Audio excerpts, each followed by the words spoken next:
ZappatistaSalon #1. It's Feb 20, 2022. It's an honor and a pleasure to be here with Simon Prentis and Tyler Bartram. How are you doing, my dear friends in the Zappa tribe? I love you both. And I wanted to talk to you about this statement that Frank said 48 years ago in Cream magazine. Frank Zappa is the guy who makes those albums, but there's another Frank Zappa who is crazy and you don't really know about. Information on his identity will contribute towards no useful function in contemporary society. Well, here we are, 48 years later. Yeah, right, Frank. You put out a book and you explained your whole self, and you've done thousands of hours of interviews explaining yourself, and you're telling us that's no useful function in contemporary society. Give me a break. So I would say the first question we'll start is, why would Frank say who is crazy about himself? Because both of you have done what Frank said don't do. He says, don't worry about holding up the information about my, it's gonna, was he really being honest? What was he doing there? Was he mocking himself? No useful function in contemporary society. So it's twofold. Like, what does crazy mean? What is he saying? There's another Frank Zappa who's crazy and you don't really know about. So what was the first one again? What was he said the first Frank I'm Zappa? going to read the quote again. It says, this is Frank Zappa. He's talking about himself. Frank Zappa is the guy who makes those albums, but there's another Frank Zappa who is crazy and you don't really know about. Information on his. That most people would think it was the other way around. The Zappa who makes the albums is the crazy guy, because most people who don't really pay much attention to what he's doing think that's the crazy stuff. And that if there was another Frank Zappa, how could that be more crazy than the one that's already out there? I mean, that would seem to be the obvious perception that people might have. So, because he's sort of implying. Frank, but no, you're saying that's the perception of what people read that statement. But what is Frank really saying? Yeah, well, what he's really saying is that I guess he's implying that what I'm putting out there through my records is entirely normal and absolutely straight up and down, and nobody should consider that to be anything other than completely normal. That actually behind the scenes I'm crazy. I mean, it doesn't really make much sense, does it? Let's face it. But that's what you think he's saying, or that's Simon's version of what he's saying? I think he's just diverting attention from his own private life, which he was quite good about doing, I think. I mean, personally, I think that what you saw was what you got, actually. Yeah. There wasn't a crazy other person. If anything, he was actually much less crazy in his personal life than what appeared to be the persona that he put out there. So I don't know. Right off the bat, I don't have an explanation for what he meant by that. Right. And before we go in a second, you're up, Tyler, in a sec, but that's amazing because the drummer from Jefferson Airplane, Spencer, said at one point, there's this great quote, and he says, Zappa's like the only sane one of us all. Talk to him. He knows what's going on. He's not like all drugged out. He's like, can articulate what's going on. It's sort of like when Dylan was asked, could you tell us about the 60s? He said, yeah, go read McLuhan. Okay, but Tyler, you're our hero. You have 3,000 subscribers. You're way too many. Your Inca Roads tutorial got 30,000 hits your Inca Roads cover has had 30,000 hits in 9 years. Dude, I have a Pixel video up on YouTube, which Simon actually criticized once very well. It was really good feedback. 15 years ago, how to make a YouTube video that's not a YouTube video. and it only has 6,000 hits. Well, in 15 years, you're going to get more hits. It doesn't matter. It's just time-based medium. But then your Montana tutorial has 37,000 hits, and Jumbo has 8,000, and it just came out. Now, Simon, you're doing pretty good. So why can't your dog talk has 2,000? That's pretty, we're doing. That's Tyler's work, so I can't take the credit. It's Tyler's work, but it's also, I can take the credit for it not having received 20,000 hits. Yeah, here's before we get into you teaching us on this salon how to do that, Tyler, how to sell your cock and your balls to get hit on YouTube, and how to not have brown lipstick in your makeup kit. But what's your take on this, Tyler? Because you chose, of all people, to pick Frank Zappa to do your tutorials. I mean, you're not doing Pat Metheny tutorials, right? No, maybe I should. That would probably get twice as many views, probably, right? Oh, don't say that. I bet, try it, and I bet you won't get as many. How about Toto? Yeah. Yeah, Toto. Frank Zappa is the guy who makes those albums, but there's another Frank Zappa who's crazy and you don't really know about. What's your take on Frank saying that 48 years ago, Tyler? I don't know. I wish I had something interesting to say. I'm already losing it on the first question. I don't have anything good to add, but to me, in my sort of small mind, what that would mean is like, yeah, what there's a guy who makes all this music and that records, but you don't actually know me, like there's a whole personal side to this that, maybe, and might just be being cute by calling it crazy or whatever, and just sort of like living up to that. But he's like, okay, you get that side, but you're not getting the full thing. Maybe, I don't know. Like, no, that was good. Don't demean yourself, Tyler. You have a big mind. To do what you've done, and why you're on this Zoom with us is because you do have a big mind. You don't have to demean yourself. But hold on, Simon, your thought for 1 second, because the funny thing is if you study the etymology of the word crazy, it says diseased, sickly. Now that's funny, because right there, Frank talks about in his own book, oh, I was diseased and sickly, I had goop pouring out of my ears, or blah blah blah, but not majorly. But he talks about it being part of who he is. But in 1927, jazz slang, the word crazy meant cool or exciting. So that's like, and I mean, is it now a hip term to say, oh, that's crazy? Tyler, is that a hip term now? Oh yeah, I mean, I hung out with all these jazz guys. Like, you just the opposite is what you always want to say. Like, he's the baddest. Like, that means great, right? Or like sick. Sick is a really good one. Sick is, yeah. But I don't mean your jazz guys. I mean just young, pure kids say crazy as a positive thing. Yeah, I mean, you could be like, he took a crazy solo, that sort of thing. Yeah. Like, he took a great solo. So it's funny because words evoke more in their meaning. But Tyler, what I'm curious is, information on his identity will contribute towards no useful function in contemporary society. Now, that's what you've done with these tutorials. It's information on Frank's identity as a person, a creative force, and a musician and composer. What do you think he's saying there? Say it again, Simon.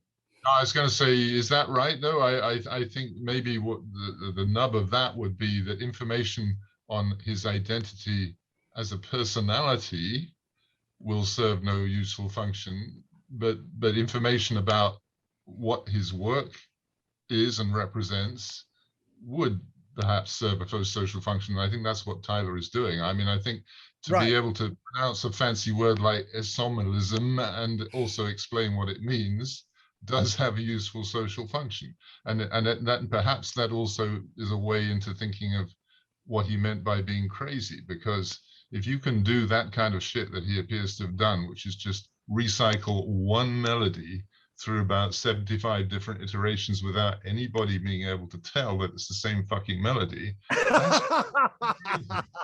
That is pretty fucking crazy. And keep a straight face and not tell anyone. Hello? You know, but that's not his personality per se. I mean, it's not his identity. It is what he did. I would say I would disagree. Simon, that is Frank's identity. And you broke the code because you're saying this statement by Frank, Jerry, you're taking too literally. And Simon, the author of the book, Cert, a speech, it's telling you it's got a deeper level. That Frank was saying something deeper. I think it's just my take. I think he's just diverting attention away from his personal life. I mean, you don't need to know about me and my personal life. That's not the point. That is not the point at all. Or even though he makes that the subject of his art, that is in a metaphorical sense, in a way. I mean, all his folk stories and, you know, the things that happened on the road, they are personal stories in a way, but they are in a much larger context. It doesn't really matter who he is. What matters is what he does with it, and that's what Tyler is elucidating for us. I believe.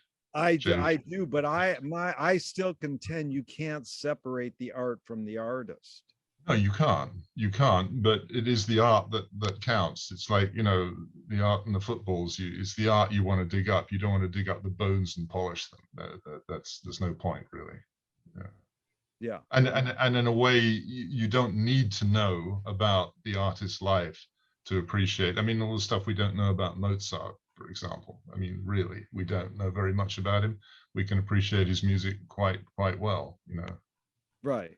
And in you fact, can't separate the two, but if the two become separated, it's not, you're not losing necessarily anything from the value of the art. Wow, we're straying into deep waters, and I'm probably way out of my depth already. No, it's heavy because, you know, if you say an artist is a sexist or a racist, that goes to that. Well, can you separate the art from the artist? And some people go, yes, I can, and some people say no. And I understand. I want to say, well, you got to learn how to separate the art from the artist because the art might be great. But it's like this big I mean, Frank uses the word environment. He talks about how there's a bigger thing going on than just the product itself. So, yeah. You know, the next question is, Tyler, you start. Why do you study Frank Zappa? Why did you pick him and not the many others that, you know, just what you know, what caused you to do that with Frank? I just love it. I mean, it's just like the closest thing to my heart, really. And like, you know, it's just a natural thing. If I was going to make a video on anything, that it would be that, you know. There's just no, that music I've always felt was like written for me, and not in like a selfish ownership way, but just like, yeah, that music exists for me to listen to, that sort of thing, you know. So your dad taking you to the Dweezil show, at what age were you, 14 or 12? 12. Okay, at 12, had you heard any Zappa on any other medium? I knew of it because my dad would listen to it, but I never like sat down and listened to it. The very first time I saw it, he was watching the Does Humor Belong in Music DVD, like in our basement, and I walked downstairs, and it was the part where the woman flashes the camera, and I was like, oh, nice. I was probably like 11. I was like, sweet. You mean, so you experienced a little of Frank before the live Dweezil show? I knew of the Reputation. I knew it was funny and that sort of thing from like seeing that. And I knew, I respected all the stuff that my dad loves. So it's like, oh, okay, it must be like, so he was weaning you on forming your aesthetics, your preferences before you were 12 with other artists. For sure. Was just one of them. Yeah. But then now, Simon, why do you do the Rondo Hatton report for basically it was 3 years, right? I mean, that was pretty good. I mean, Yeah. you gathered Zappa people who wanted to study Frank. Well, And you, but you've studied Frank a lot more than just those 3 years in Rondo Hatton. sure. Why do you study Frank? Why do you just listen to him and have it as music? Why do you study him?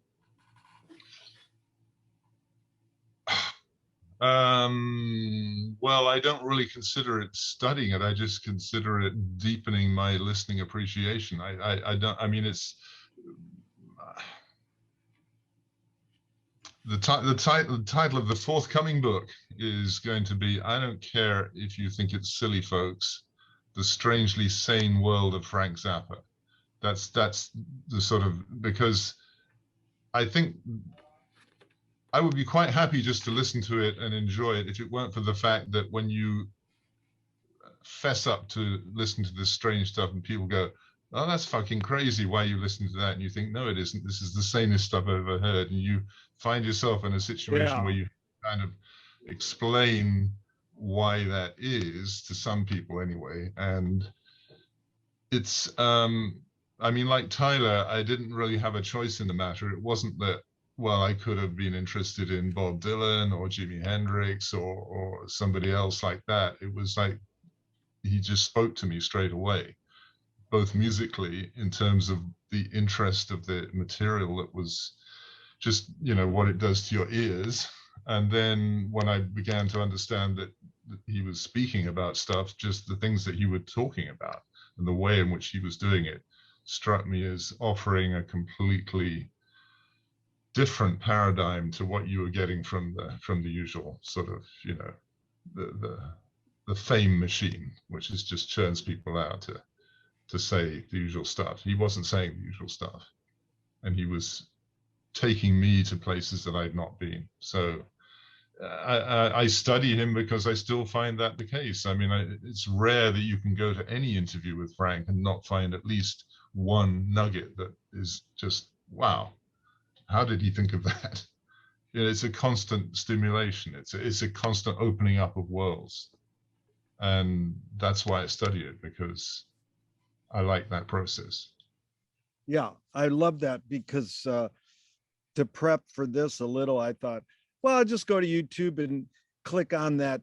There's 10 hours of Zappa interviews on one link. Whoa.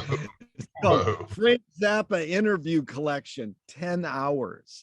I said to Tyler, have you ever listened to all? Huh? I remember I got 2 or 3 videos from you that was sort of like copies of copies of copies of copies of stuff taped off the. So you were the guy, one of the guys who started all that.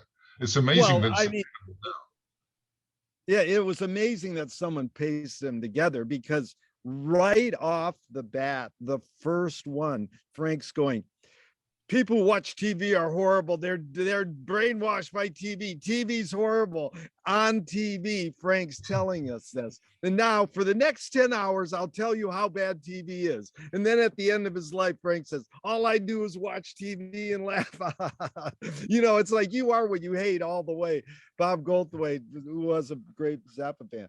But it is fun because, like I told Tyler, we've got this guy who's put up every Zappa print interview so beautifully.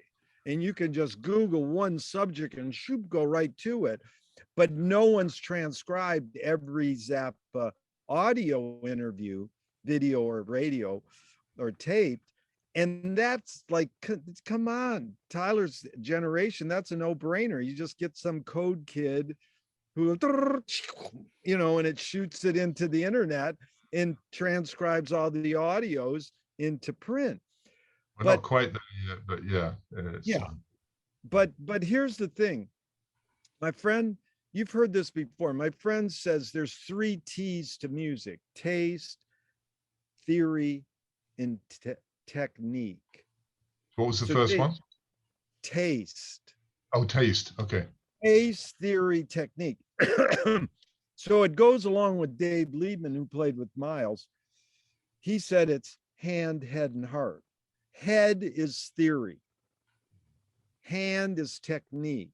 You can learn how to play like Tyler plays What's New in Baltimore on a nylon string on our Venice radio special. Steel string, actually, Jerry. Sorry to Oh, is interrupt it you. steel string? Oh, thank you for correcting me. A steel string, but it's acoustic. Yes. It's not electric. Yes. And then he knows the theory. He knows what Frank is doing with what notes or that. But heart is taste. That's what we're sort of saying. Heart is taste. And that's funny because Tyler, you said, why you study Frank? Or what attracted you to Frank? Because it spoke to my heart, or it's something in my heart. That's feeling. But how does one acquire taste? We'll start with you, Simon. Like, you can study technique and study theory, but how does one acquire taste? Why did you get your taste to gravitate towards Frank?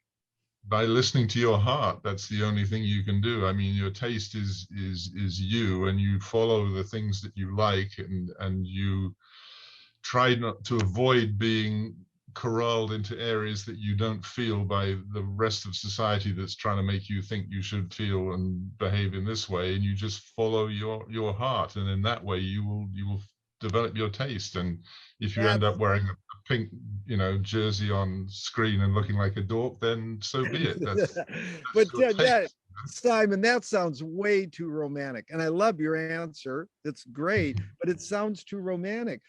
How do you acquire aesthetics? I mean, how did you you still saw a green sweater and a black sweater, but you gravitated towards that. It almost reminds me of Igor Stravinsky saying, most people don't know what they like what they know. I know, so, they do. I mean, on the other hand, but that's what is a function of your education, and that's all artificial. But if you say to me, what color do you like? And I say, I like purple, right? Now, I don't have a choice about that. I really have no choice about that. And unless I've been conditioned by the Catholic Church to believe that purple is the color of bishops and all that shit. But if I strip away that, ultimately, I like the taste of marzipan, for example. I just like it. No, that's primal. I can't do anything about that. So I don't see that as romantic. I just see that comes with the body that I was born into, that receives, the five senses like anybody else. But I happen to, perhaps because of some peculiar biochemical combination in my DNA, like marzipan, and I like the color pink. What can I do? I mean, and you develop your taste. You ask me, how do you develop your taste? You develop your taste by allowing yourself to fully experience the things that you like, and just shutting out the voices that tell you you're wrong, because you aren't wrong, I think. Is that romantic? Maybe. You got a better idea? And I don't mean to say romantic is a negative thing, because it's like Frank going, I do this music for myself. If other people like it, great. It's like, dude, what lyrics and what guitar notes kids will buy.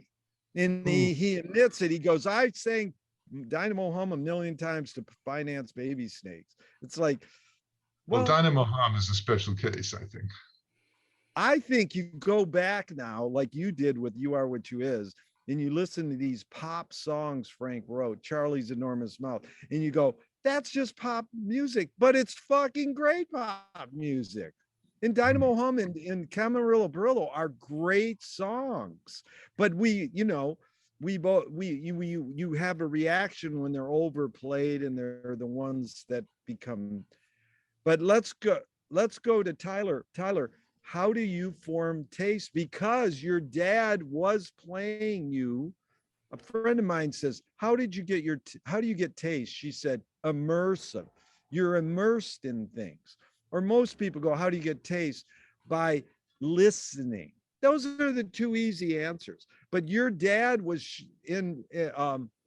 exposing musics to you from 0 to 12. Why? How did you form taste? I know it's your heart, but to gravitate towards Frank more than the other ones. Yeah, I think I could have ended up there even if my dad like wasn't a fan of Frank. And sort of like the crossroads you come at least for me, like to get there. And I hate to boil him down to like, oh, he's just like rock and jazz and classical. I feel like that's kind of inappropriate to say that. Just like, oh, if you just put all those things together, that's what he is. But that's like sort of where I came at it from, or at least how I understood the context of what he was doing was like, yeah, I love jazz. Like, even if my dad, like I said, didn't listen to Frank, he also loved jazz, and I grew up listening to that. And then on my mom's side, like she loves soul music and funk music, and even though like Frank wouldn't say like he's influenced by James Brown or Marvin Gaye, I love that music, and I can hear that it shares similar elements. So even like growing up listening to both of those things, I think I could have still come to the point of merging that and being into Frank because I love all that stuff.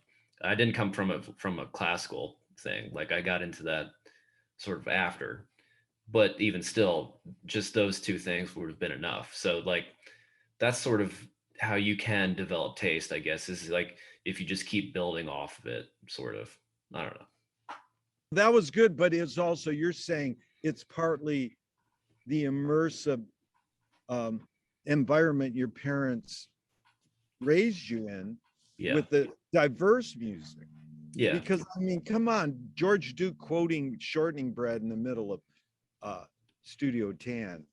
Frank's total soul and total uh, black R&B and, you know, Vernon Green and that, all that, you know, Right. what's I'm that? just saying he wouldn't like Pajama people. outright Yeah, say he wouldn't yeah, but outright Pajama say, People yeah, is, yeah, yeah. Pajama People is funk soul Or like music. even But Pygmy Twilight, which is like the funkiest totally, thing I've ever heard in my life. You know what I mean? It's yeah, just like, how is this not like George Clinton influenced in this yeah, sort of way? You know, or if he was just, he might have just been aware of that sound, that sort of oh thing. yeah, You yeah, and just the endless merging of everything you've said is, you know, you left out Spike Jones. I mean, people just discount, they don't realize how important Spike Jones was to Frank, taking popular music, knowing the form of it, and how can I make fun of it by playing it really good, by duplicating it really good. know? Right. But that back to you, Tyler, is um, a screenwriting teacher told me great art or great music is when you can clearly see the intention of the maker. Stanley Kubrick says the opposite. Great film or great art is when you can clearly not see the intention of the maker. What role does intention play in your, and I won't even say study of Frank, like for Simon, That's what it you're is, I guess. That's gravitating towards Frank. What's where in, you know, in gravitating your tutorials, what's your intention? You know, you're getting lots of hits. You got into our camp because you blew our minds when you put your tutorial up of Alien Orpheus. We went, holy fuck, who is this kid? And where did he come from? And I want to work with him. That's like, that was your big mistake, Jerry, was thinking that. Both of you. That was I your big know, mistake. I know how to turn a mistake into a portal of discovery. So you got that one wrong, Tyler. Sorry. It wasn't a mistake. It was our our luck, but it did become because you did it. What's your intention? You know, you told me a little, but what's your intention in starting to make these tutorials on Frank? And how has it grown and shifted? I just have always thought like someone needs to do it. I feel bad that it's me, but someone needs to do that sort of thing, you know, because at this point, not to get, too political about it, but learning like how he came up with the jumbo interlude and his genius in that, I think is more of a net positive than like listening to random shows being released at this point. You know what I mean? I feel like that is a much bigger service to what he was and what he did, to learn about all this amazing stuff that he came up with and that he did, instead of, listening to whatever Dynamo Hum again.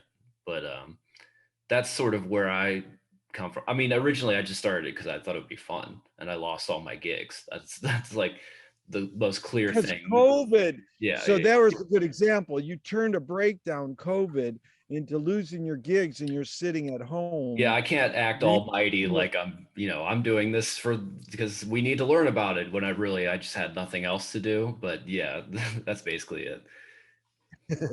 I think that's very true. I mean, I think you were talking earlier, Jerry, about there's just so much out there now in terms of Frank's written material. I mean, rather, the interviews that are out there, the print interviews, and there's all the other stuff. And it's like there comes a point where we're already well past the point probably where more is less.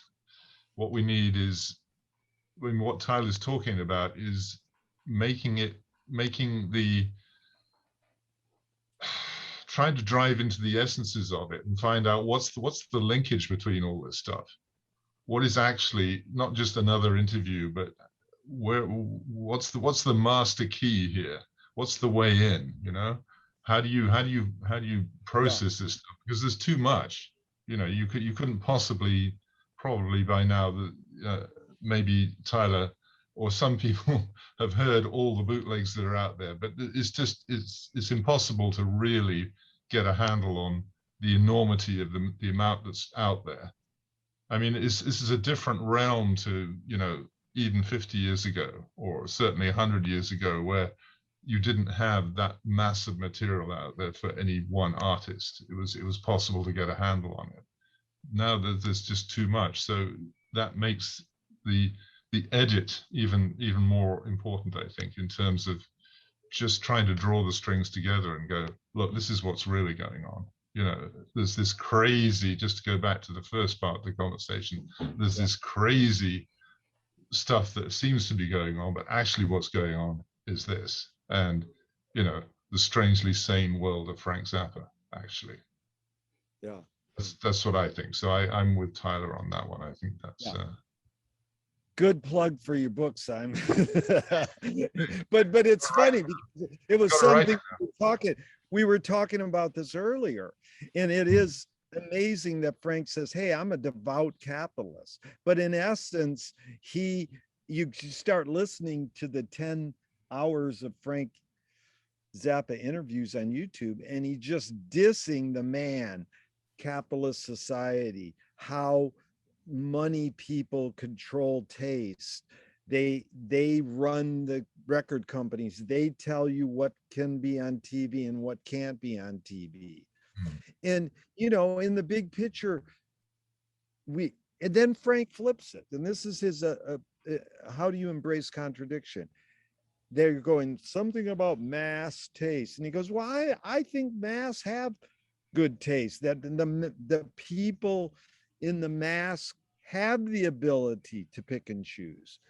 And it's just to not go off on that tangent quite yet, is what you're talking about, Simon, is pattern recognition. If you study these patterns in Frank, we can get a comprehensive awareness of what's going on here, because it is so massive.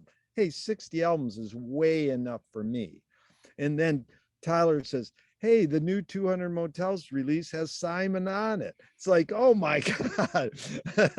So all the power to you, dude. I mean, do we need all this stuff that Frank wouldn't have put out because he would have been more discerning and this is my stuff. So it goes back towards no useful function in contemporary society. I think, hey, the 60s enough, but I'm not denying people the fact that there's a huge archive, and why not consume it, and why not promote it? But again, it goes back to what's your intention, Simon, what are you going to get the deeper to go deeper on Frank?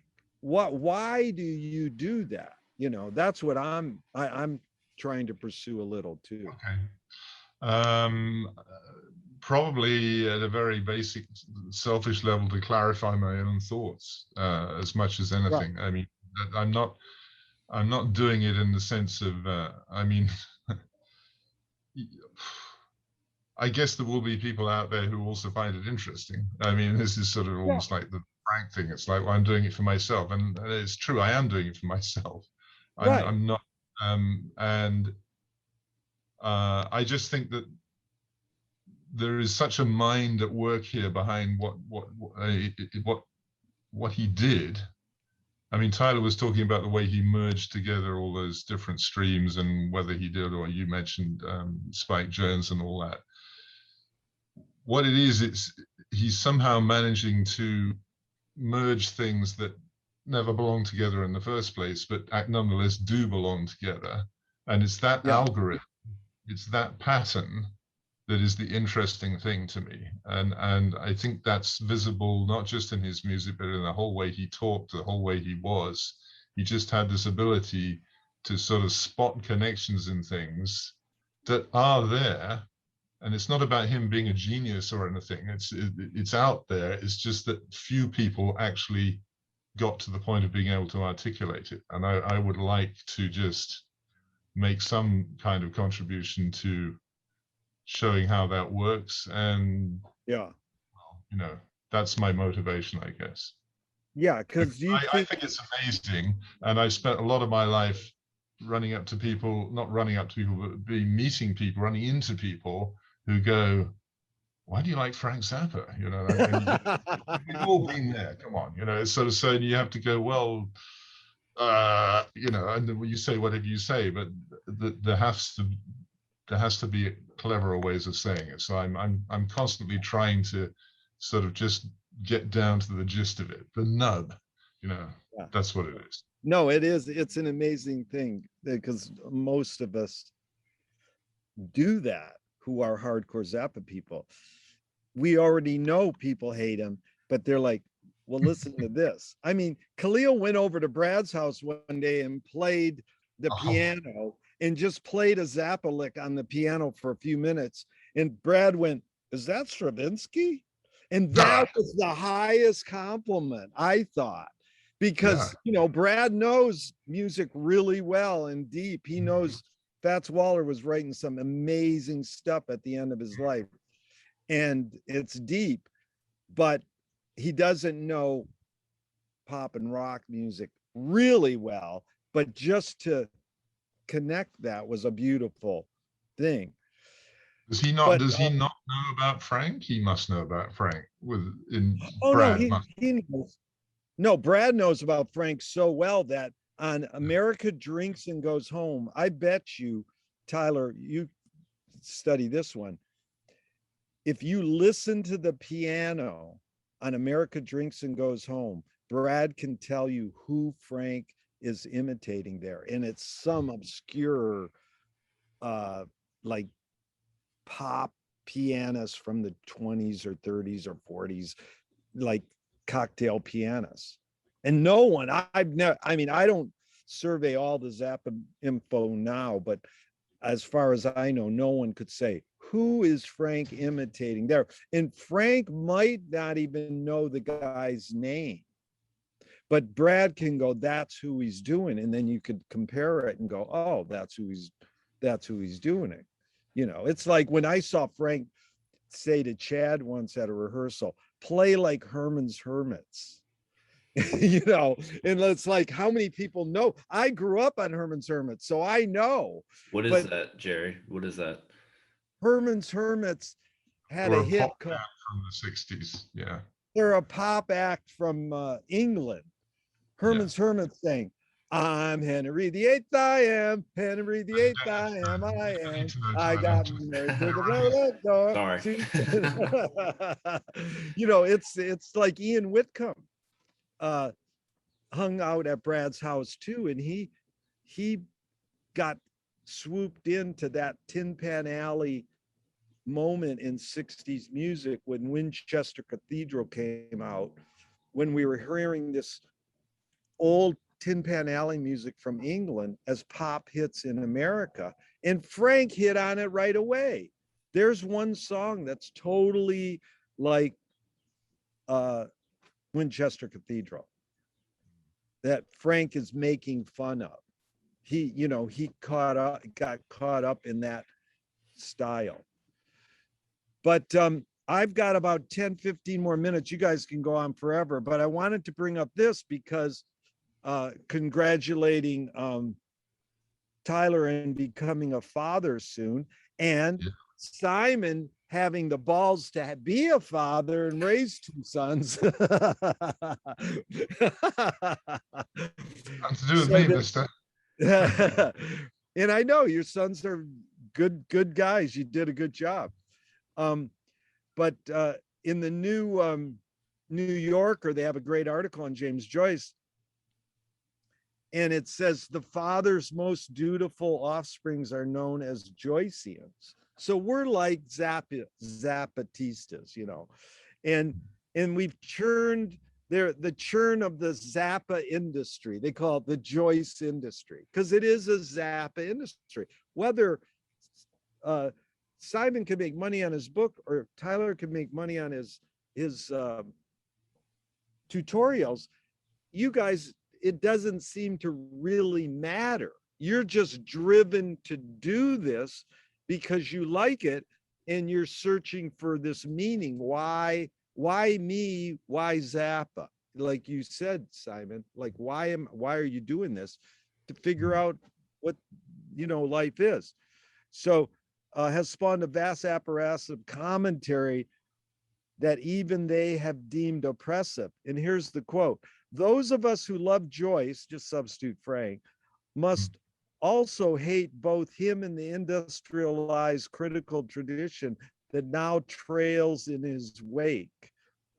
That's the scholar Latham, attempting to shake Joyce, you know, acolytes. But everyone knows that hating a father only strengthens his power over you. So it's sort of like, did Frank hate his father? No, he loved his father and he learned a lot from his father. But he appeared to have hated the value system that the elders were propagating. And especially in the 60s, this like shift. We don't have to kiss up to the man. We don't have to regurgitate, you know, especially hated how white people took black R&B and made it into Pat Boone. So again, it's that authoritarian sensibility, you know. In Tyler's case, it's different. His dad turned him on to Frank. That is freaky. And it's not that freaky because when I was growing up, and I was Tyler's age from 12 to 15, rock and roll was more of a rebellion and your parents didn't like it. You hear it in Joe's garage. Turn it down. I've got children sleeping here, you know, crank up Frank and turn it up loud. But we had one kid in our group of music lovers and his dad liked Zappa. And we were all like, how could your dad like our music? That is weird. What a dad, you know? So, I mean.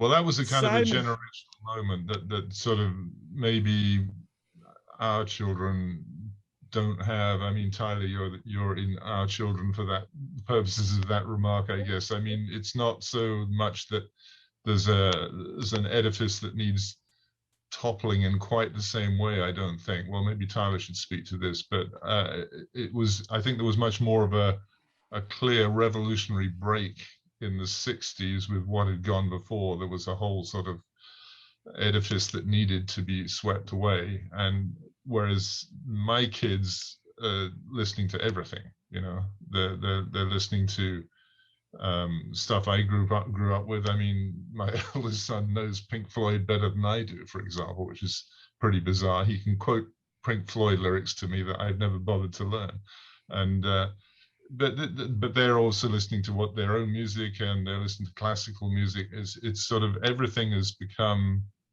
you know, material now in a way. So I've lost the train of thought where I was going there with that, because I wanted to go back to the Zappa industry thing.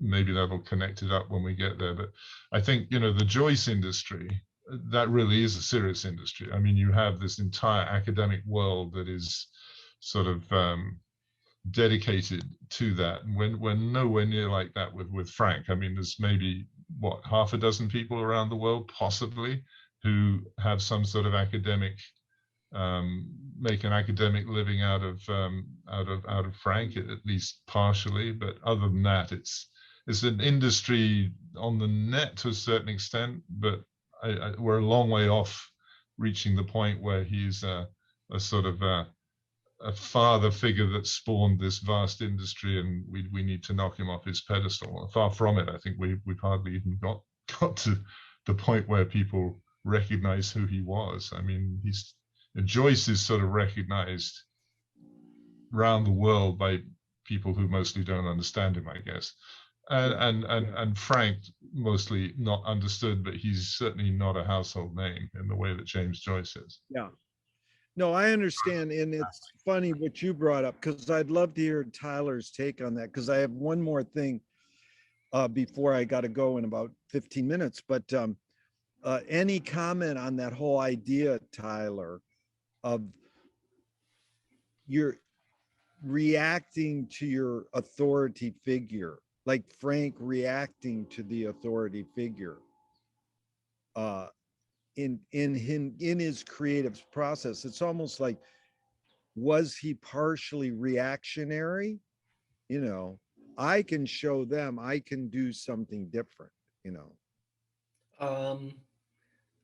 I think he was reactionary to a lot of stuff, and but that particular one, I don't know how much I could say really influenced him. Yeah, I don't know. I don't have anything interesting to Did say. you grow up any sense like, oh, my dad and mom are turning me on to music, I want to find my own, and you found some stuff that they didn't like so that you could have your own identity? No, I'm a complete follower in every sense. But also, like, I grew up with the internet too, and like kids growing up with the internet is sort of why you can be exposed to all of that different stuff. It's why it keeps, like, with each generation, you know, each one has a more diverse sort of listening palette or whatever. You know, and also it works out well for those musicians too, because I can think of like 5 people off the top of my head who would not have become famous or would not have any of their music heard if it wasn't for YouTube, that sort of thing. Because Dilla, Jay Dilla, is that his name? Mm-hmm. I mean, he's almost like an innovator in Frank's sense, where he took these beats and did something different with it. Like Frank doing something different with, you know, the studio. He actually pushed the studio. Actually, what Simon was talking about earlier was alchemy. Simon, you were saying Frank took 2 known things, put them together, and came up with a third unknown thing. And so I'm curious, like these people, are they flukes to nature by getting this sense that I'm going to do something different and innovate, or where does that come from? It's just ideas having sex, as it was put in a book I just reading at the moment, which is great. You know, it's evolution. This is what happens. You know, you get 2 different things that mate, right, and they produce something else, and that's surely the artistic process in a lot of ways. I mean, reaction in its own right is, I mean, every artist reacts to something. I mean, they're going, yeah, maybe, but this is something else. I mean, it's you build. That's the evolutionary process, surely. It's just that Frank has got so many feet out there in so many different places that it makes it much more interesting than most. Yeah. But Tyler, back to this. McLuhan says it's misleading to suppose there's any basic difference between education and entertainment. However, it's always been true that whatever pleases teaches more effectively. So, you watch one of your tutorials, to us, it's pleasing.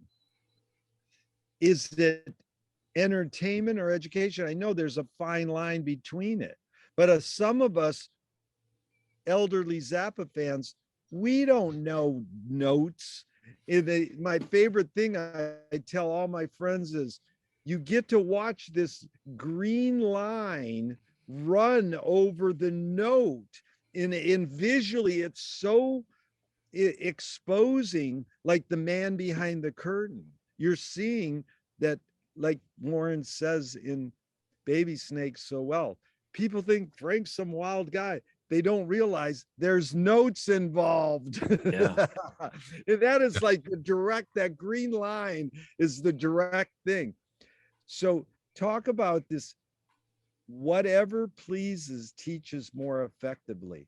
The difference between education and entertainment in your regard, your motives in your tutorials and your exploration of Frank. Yeah. Well, first of all, can you imagine how annoying it would be if it didn't have the green line and you just had to sit there while something played and be like, where is it? But yeah, it's important, obviously, like to entertain them, because if I just sit there, I'm already incredibly fucking boring. So if I just sit there and like, and then in bar 12 he does this, and then in bar 13 he, so it just like to have a theme, really, like to have something that's visually stimulating. If I feel like if it's already really entertaining, just the presentation, then they can be like, okay, cool, so what's happening here, like in information wise. Like if I feel like the audience, if they realize that something looks good, they're just gonna accept it and just be like, okay, so what's actually the point of this, that sort of thing.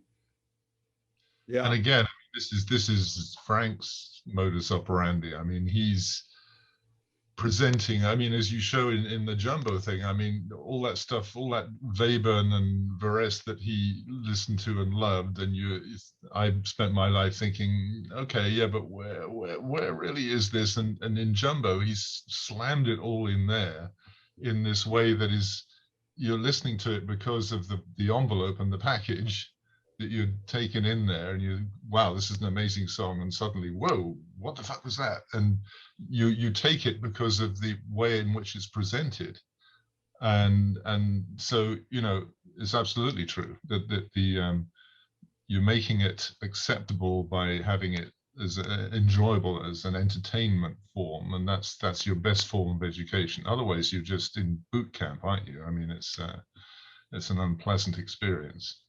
Yeah, that's exactly it. If they can tell it's legit, they're gonna follow you along for whatever you say. Like no matter how deep the information is, I know we've talked about that. If they can tell that the presentation is good, then I know that they can actually come away with information. Yeah. Because I think that's what Frank blended. He blended theater and rock, and he came up with theatrical rock. That's just one of the things where he merged two known things and came up with like a third unknown thing. Even though you dispute one of his heroes, Screaming Jay Hawkins, probably invented theatrical rock coming out of a coffin on stage way before Frank. But Frank did this thing that was almost self-reflexive. He would tell people, what the song, he'd tell what each musician's time signature is. So he was an educator in a way. And, for him to say that whole thing about, I'm just an entertainer, again, to me, goes back to our initial thing, which you exposed so well, Simon, and you know, the line that Frank says, information on his identity will contribute towards no useful function in contemporary society. He's just mocking himself in a way. And I took it too literal, but I like to take Frank literal so that we can get deeper, because if you see that Frank Zappa's Greater Ontario documentary, which hasn't been released yet, you see one of Frank's composition teachers talking about Frank as a composer, learning what music composition is. The guy even has Carl Cohen, he has his own Wikipedia entry now. And, you know, he's very articulate about having this guy sit in on his class. And he says, one unique thing that Frank did was he wrote his scores in ink and not pencil. So did Frank have some permanency, which is the opposite of this? You know, what would Frank, you know, the ultimate is, what would Frank think of Tyler's tutorials, you know, and how would he go, yep, you got it right. You know, my friend Joseph transcribed an entire Tommy Mars solo in the middle of King Kong that's online. And Tommy looked at it. This is amazing. Oh, you got one note wrong. You know, like, would you, that would be the ultimate compliment, I think, Tyler, if Frank would look at one of your tutorials to go, this is great, but nope, there, you got that one thing wrong. Right, you know, right. because he's really not a casual looking at this. Well, you I know, mean, he's casually. just, I'm speaking to two guys who actually knew Frank, and so I'm going to speculate right now. But he just always seemed like, as far as the music goes, he didn't have time to stop and think about it. So for me to sit here and be like, oh, he's thinking this here, he's thinking this here, he would have been like, oh, I just wrote that because that's what sounded good or whatever. Yeah. Like, I heard one radio interview, like sort of close to the end of his life, where someone called up and was like, hey, you know, in Sad Jane, you do this sort of thing, like you bring back this theme all the time, and it's sort of like Stravinsky does in Firebird. And Frank was just like, oh, really? Like, I don't know. I wasn't thinking, I didn't think about that or whatever. Like, he just like was very consistently write it, don't analyze it, or you know, I mean, it's an interesting question, but who knows? He would probably think I'm great, jive. Tyler. No, I think, hold on, Simon, once we did it with, if you listen to Gregory Peccary, and he goes, and they come across some bikers and they're listening to a pile of radios all tuned to a different station, and you hear all these, that's a John Cage piece. And I says, Frank, did that come from John Cage? He goes, no. You know, it's like, come on. But Frank knew all that, and it's part of a zeitgeist. And of course, everybody doesn't know where everything they got came from, and they don't want to admit it. But go ahead, Simon. Just on that specific point, I wanted to say that earlier too, with Spike Jones and so forth. I mean, just because Spike Jones did a similar thing and maybe did it earlier doesn't necessarily mean that Frank took it from him, or not just with Frank, anybody. That you know, we're not dealing with something that's coming from a unique individual's genius that nobody else could come up with. It's an idea that's out there, and it happens to find a fruition in a particular form at one point, and somebody else may come independently to that. And so you're going to go, oh, he took it from that, or they took it from there. Not necessarily so. I don't think that's necessarily the case. But just going back to what Tyler just said now, you know, that Frank just wrote it out. I get that to a certain point, but at the same time, you know, just to deal with the level that I can comprehend, which is the word that I can't even say properly yet, isomerism. But you know, the you know, oh no sequence, where he writes out the same melody in different spacings. And I mean, I had no idea. It just completely, literally blew my mind. I mean, I had my mind blown a number of occasions already, but that was just like, oh my God. Now he didn't just write that because it felt good. He thought, he's thinking about that.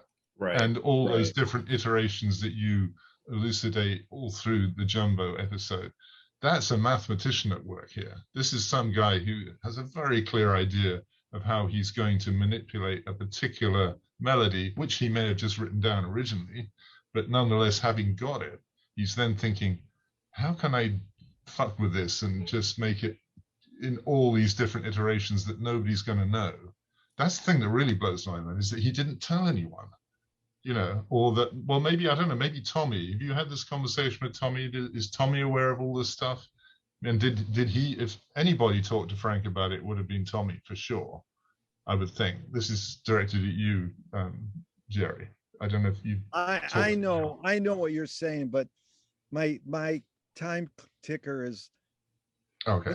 What's the line in Gregory Peccary? Time came to a standstill. Huh?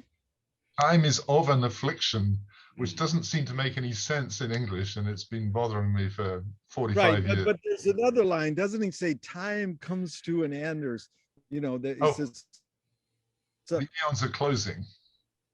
The eons are closing. I hate to go, but I think we should do ZappatistaSalon number 2 really soon, because we started with this. Ruben and the Jets will get you back out in the parking lot where you belong.